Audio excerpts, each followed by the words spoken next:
Hello YouTube newsletter and survival group subscribers. This is Terrell from Terrell03.com. Today is November 3rd, 2018, and the earthquake situation is definitely on the uptick. Bonnie sent me some information on this quake right here. You can see that there's activity happening at the elbow position of corridor 2.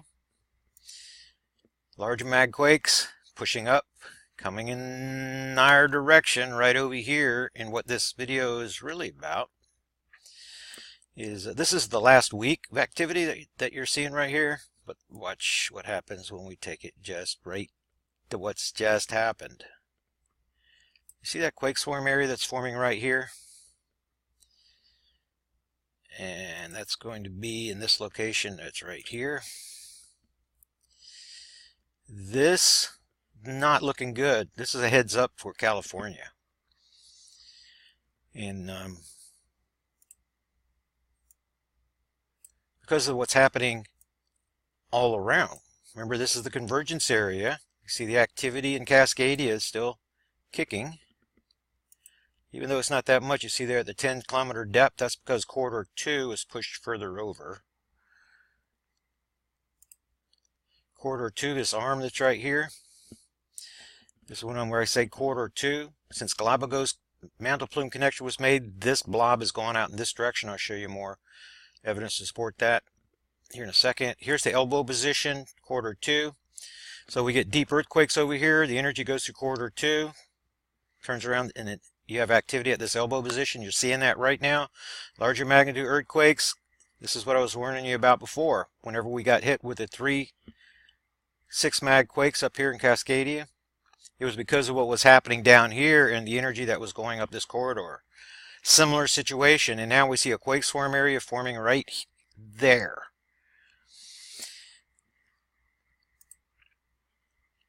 That quake swarm area, these look like precursor quakes to something that's larger. That's coming right here. That's what it looks like. So this is the week's worth of quakes. You can see the deep quakes. Energy coming this way, popping those horns up on that magma plume formation. And let me see if I have one of those diagrams pulled up here. I didn't pull one of those up. Let me pull one of those. Well, let me see if I can just grab. Come right over here to Ryan's diagrams. It's one of these babies right here. And which is the last one? 11.3 right here. Let's open this bad boy.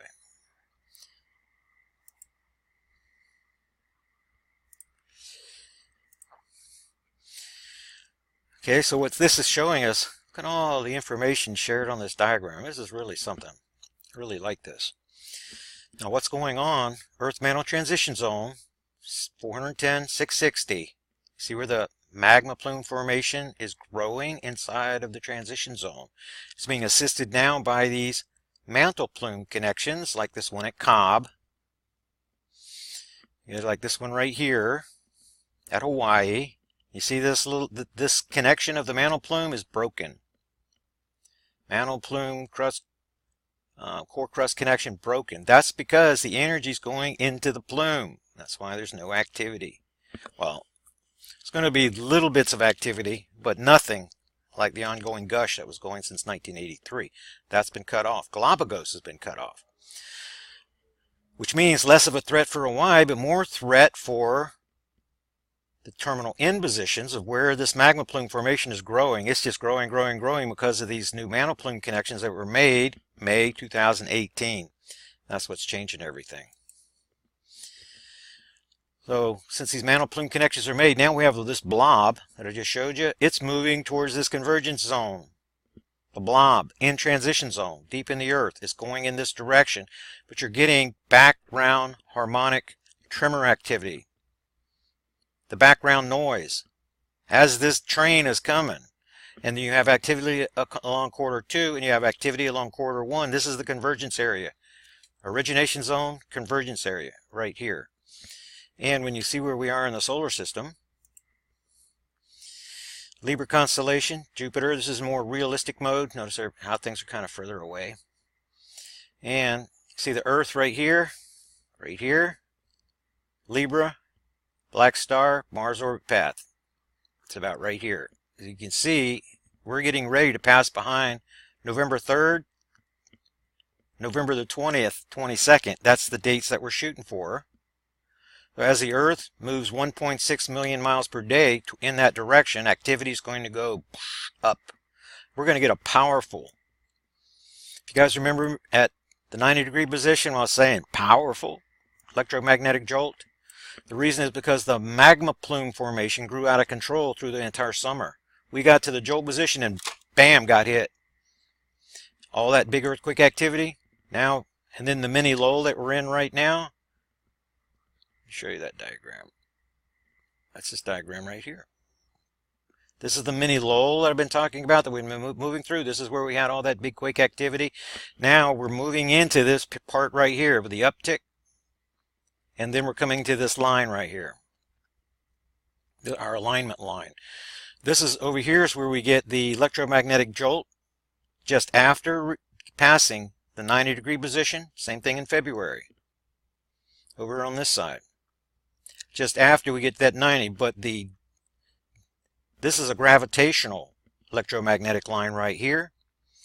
And that's what we're coming to right now. See this little box, how it comes over, the potential? We're entering into that period right now. A couple of weeks before.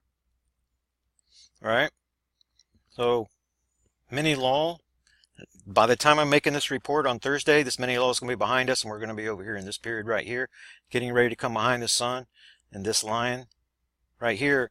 And Ryan is making adjustments to this because these purple lines right here that show the jolts, they follow just under and just over these lines. It comes just after we reach the 90-degree position. Now this is electromagnetic. This is electromagnetic and gravitational. So this purple line and this near side alignment line will be the same on the updated diagram. This is the activity period that we're coming through right here. We've been pretty good at predicting the day. November 19th last year, November 14th, and this year, November 20th through the 22nd. Been pretty good at hitting this baby right here. And unlike last year, I hope that I don't get a phone call for a radio show as if I'm predicting the end of the world or something. That's not what it's a backside alignment. Black star's over here on the opposite side of the sun relative to. We're coming to a backside alignment. We're going to get at least one powerful quake. But this jolt that we receive here is going to be more powerful than any that we've had previously, just like over here. Because remember, the dominant seismic trigger that's triggering these earthquakes is in Earth mantle transition zone. That is dominating the scene on the planet. So when you stretch those buoyancy barriers tight, and then you get the jolt, Earth responds immediately. Immediately. We just saw the indication of that right here. And that's the change in the dynamic going back since the investigation started. If you go back to 2017, you just had 2 Mexico quakes here. Now look at all the ones that we have in the chart. Bam, right here. Mini low we're going through, and we're going to right here.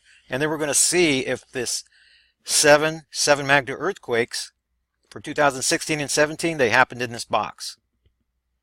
My feeling is that we already had them back over here because of this jolt.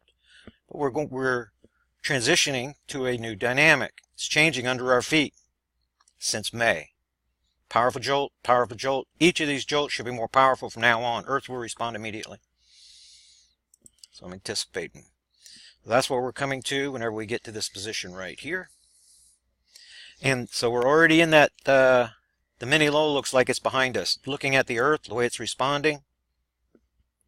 More deep earthquake events. Quarter 1, you can see that it's energized. Because of the deep earthquake events. Energized. And not just little baby little rings either. Getting larger. And this elbow position is becoming an intense area of activity. This is one to become a swarm area like I'm worrying about for the West Coast of the United States over there in California. That signature has not shown up very many times.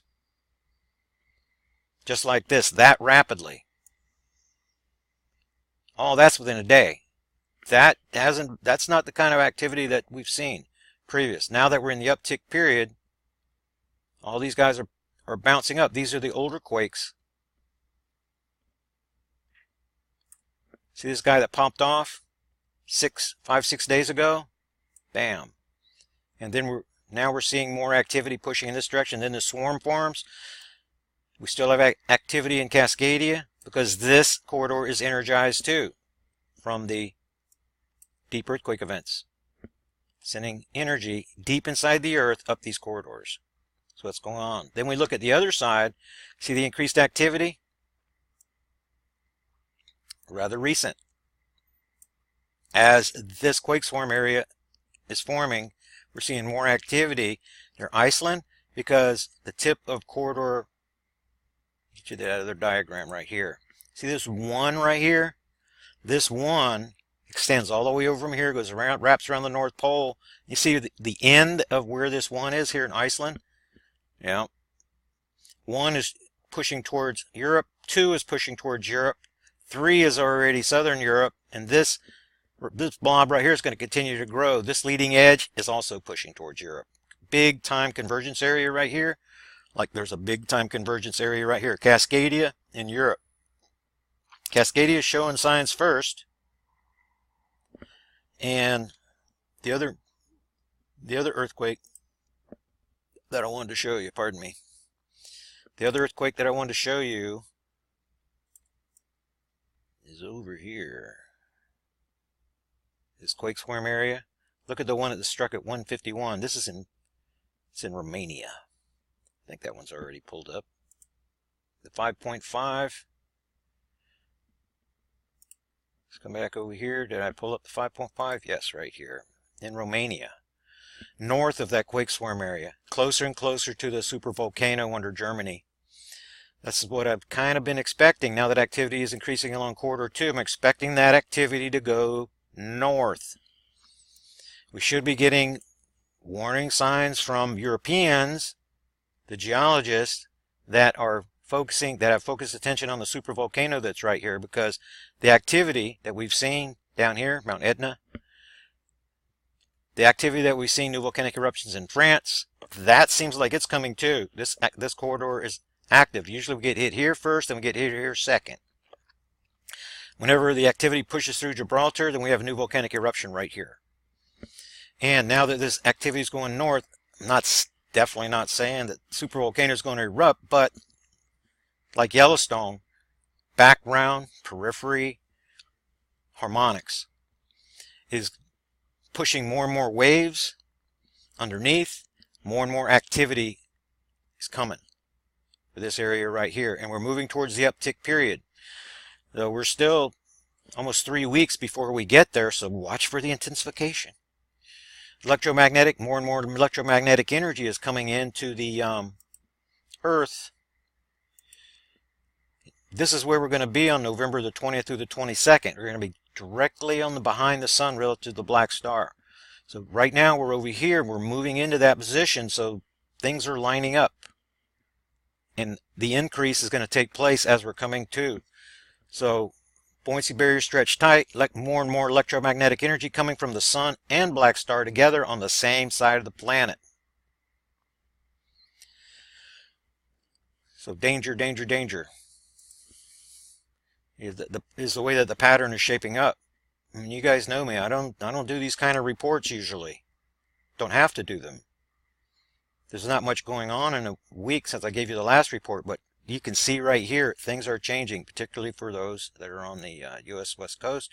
This is the activity. The report that I just made didn't have any activity east of the Mississippi River. Now it's starting to show up again. This is the area right here, and even down into Georgia starts showing more activity as we get closer to the peak. And the others following the reports, or if you watch Dutch Sense, you see that there's a horizontal line, United States, that's trying to establish itself. You see how much deeper? We're still down just to 7 and 6 kilometers as far as the depth here. Watch that 7 go up to 14 and 15. All of these quakes should be 14 and 15 as we're passing behind the sun relative to the black star. Then watch for this horizontal line to develop even more. And the concerning part for me is knowing what I know.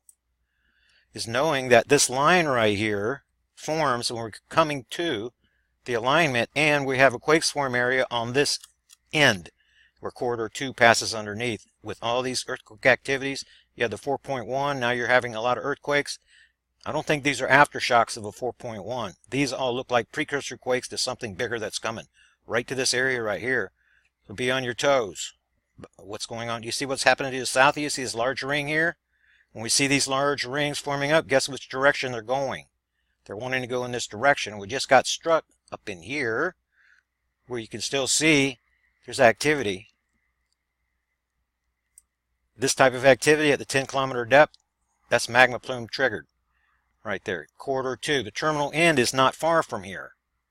So the energy comes up, reverberates back, and you get pairs of these earthquake events, one on the way up, one on the way back. This line of activity is increasing. This is the new line that formed 2013. That's whenever this quake swarm area intensified. 3 magnitude earthquakes and greater started going off the chart at the Oklahoma quake swarm area once this developed. It points at Seattle, Texas to Seattle, right here. Tectonic plates pressed up against North American craton. They're going in this direction. Slow motion.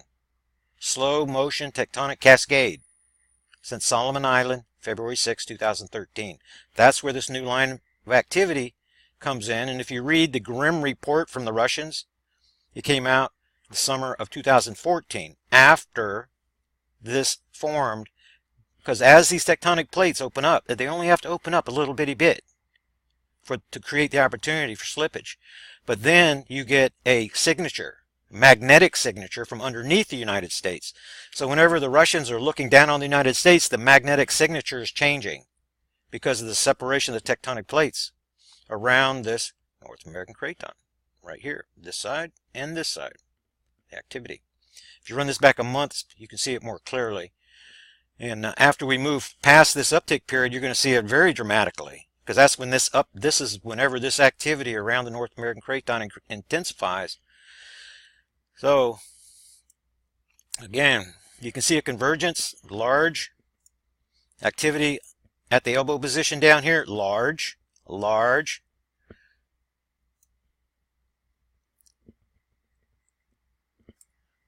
Boom, boom, boom.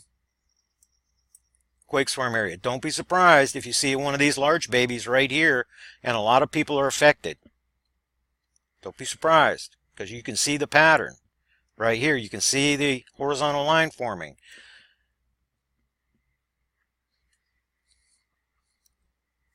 And still plenty of deep earthquake events on the Fiji side, sending energy up corridor 2. And plenty of deep earthquake activity along corridor 1, sending energy this way. So my view is, it might seem kind of strange, but this activity, this deep earthquake activity, is pressurizing the corridor that's already has the buoyancy barrier stretched tight. And that is what sends it over the North Pole. And that's why corridor 1 appears to be converging and producing these 5 magnitude earthquakes at the 10-kilometer depth. Magma plume formation and convergence that's going on right here. That's the pattern that I see. Activity still looks really slow along corridor 4, but there is something that is forming. There is some activity. See how the earthquake events are getting larger? There is something that's going on right here. I've been mentioning it now for a while. A lot of them at the 10-kilometer depth, a lot of them at the 35-kilometer depth. Something that's going on right here, and this appears to be energy from corridor 2 coming along in this direction. You can kind of draw the picture in your mind, the energy that's coming in this way, that's coming in this direction, rather than we don't see the waves of the 5 magnitude earthquakes. Those horns aren't popping up in here. Now, sometimes, now from what we understand now, this activity can stop for a different reason. This energy seems to be coming through the corridor. This could be produced by corridor 4, terminal end being pushed in this direction, and the one right beside it be from corridor 2 if these arms are coming together here. But here's the thing. Whenever you make a mantle plume connection to the magma plume formation, in other words, let me come back over here a second. Whenever you get another one of these babies, like underneath Hawaii, like underneath Cobb, like underneath Galapagos, whenever you get those guys connecting in this region, then all of a sudden, this corridor begins expanding like a balloon that's blowing up. The same scenario that happened underneath Hawaii. So that all of these horn formations rise. So you're getting an inflation, and all the horns rise. When you get the deep earthquake events and the wave comes through, guess what? There's not sufficient energy to push those horns higher. They're already extended. So you have a blank spot here. It could be that we've made a mantle plume connection here, which is going to cause extension of the terminal ends, quarter 4. It's going to cause the diameter to grow. And this area is going to have to find its new equilibrium. In other words, grow to the point that the pressures on the inside allow those horn formations to fall.